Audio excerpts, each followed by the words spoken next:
Good afternoon, my friend, and welcome to Basement Brewed Fantasy Football. We are just a few hours removed from the first night, the first round of the NFL Draft, and much like the rest of this offseason, it was absolute sheer insanity. We saw several trades, some big-name trades like A.J. Brown and Marquise Brown. We saw 6 wide receivers drafted in the first 18 picks. We only saw one quarterback, and arguably not even the best quarterback on the board.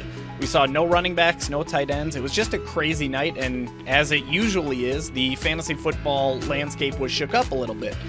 I put together in the blog that I will share in the comments in a link below, but I put together 6 fantasy football winners and 3 fantasy football losers following the events of last night. The biggest winner in my mind is Rashad Bateman.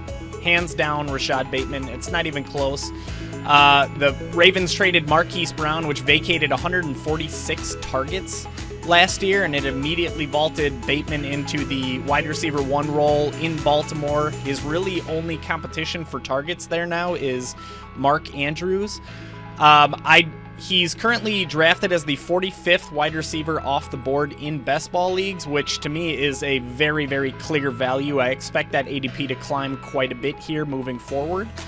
And in dynasty leagues, I think, this one's pretty obvious, but he's a hold. He's a hold that you should be excited about if you have him on your dynasty leagues teams. Biggest loser, kind of piggybacking off of what we were just talking about with the Ravens trading Marquise Brown to the Arizona Cardinals.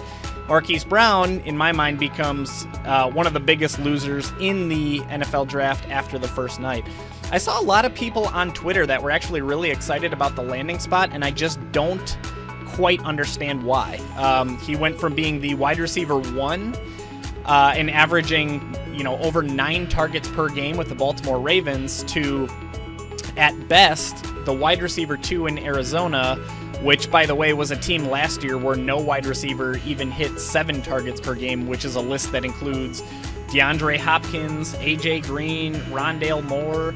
They had Christian Kirk, which obviously they no longer have, but they do have Marquise Brown. They have Zach Ertz. They have James Conner. It's just way too crowded of a receiver room, and I think this is a very clear downgrade for Marquise Brown. In best ball leagues, he's drafted as the wide receiver 30, which I used to be excited about, and I'm no longer anywhere near interested to that price.